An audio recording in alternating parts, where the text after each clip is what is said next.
দেখতে দেখতে বর্ষাকাল শেষের পথে। তাল গাছগুলো যেন সব ফাঁকা ফাঁকা হয়ে গিয়েছে, সব তাল পড়ে শেষ। আজকে আমার মা আমাদের বাড়িতে এসেছে, দুটো তাল কিন্তু গুঁড়িয়েই নিয়েছি, জল থেকেই তুলে নিয়েছি। এবার তালগুলোকে ভেঙে নানা রকম পিঠের রেসিপি হবে। আমি খুব এক্সাইটেড। মাও কিন্তু বসে পড়েছে তাল ছাড়াতে। আস্তে আস্তে করে তালের খোসাগুলোকে ছড়িয়ে নিয়েছে এবং ভেতর থেকে আটিগুলোকে আলাদা করে নিয়েছে। আমি মায়ের সামনে বসে বসে মায়ের সাথে নানা রকম গল্প জুড়ে দিয়েছি। আর মা তার তালটাকে সুন্দর করে তাল থেকে তালের পাল্প বার করবার জন্য প্রস্তুতি নিচ্ছে।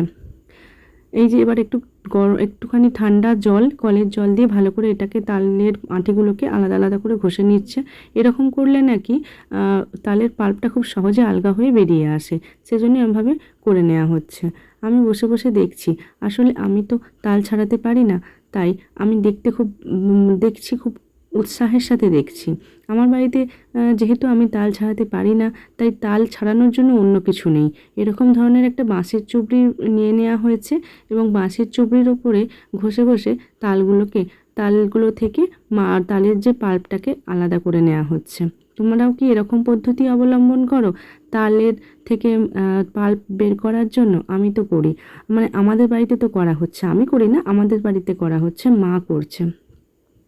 আমি পাশে বসে বসে সব প্রসেসটাই রেকর্ড করছি আর মায়ের সাথে কথা বলছি, নানা রকমের গল্প করছি।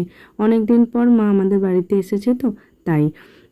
আমি আর মা আমাকে বলছে যে কী কী পিঠে আমি খাবো আর কী কী পিঠে আজকে মা তৈরি করবে, সেই সমস্ত কথাবার্তাগুলোই আমাকে বলছিল।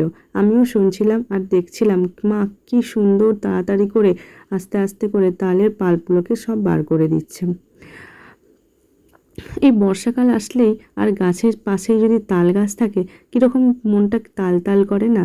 বেশ তালের পুর পিঠে হবে, তালের ক্ষীর হবে, তালের পায়েস হবে। গল্প করতে করতে সব কটা তালকে সুন্দর করে পাল্প বার করা হয়ে গিয়েছে। মা কিন্তু পিঠেও রেডি করতে বসে গেছে। এগুলো নারকেলের পুর ভরা পিঠে, নানা রকম শেপের, নানা রকম আকৃতির। সব অনেকগুলো পিঠে কিন্তু রেডি হয়ে গিয়েছে, আরও অনেক হচ্ছে। আমি কথায় কথায় রান্নাঘরে গিয়ে দেখলাম আরও একটা কিসের জন্য ব্যাটার রেডি করা আছে। মাকে জিজ্ঞাসা করতে বললাম, এটা কি তালের বড়া হবে? বলল না না, এটা কিন্তু তালের ফুলুরি হবে। মা ঝটঝট করে তালের ফুলুরিগুলো ভেজে নিচ্ছিল আর আমি দাঁড়িয়ে দাঁড়িয়ে দেখছিলাম মা কত দ্রুত সমস্ত কাজগুলো করছিল।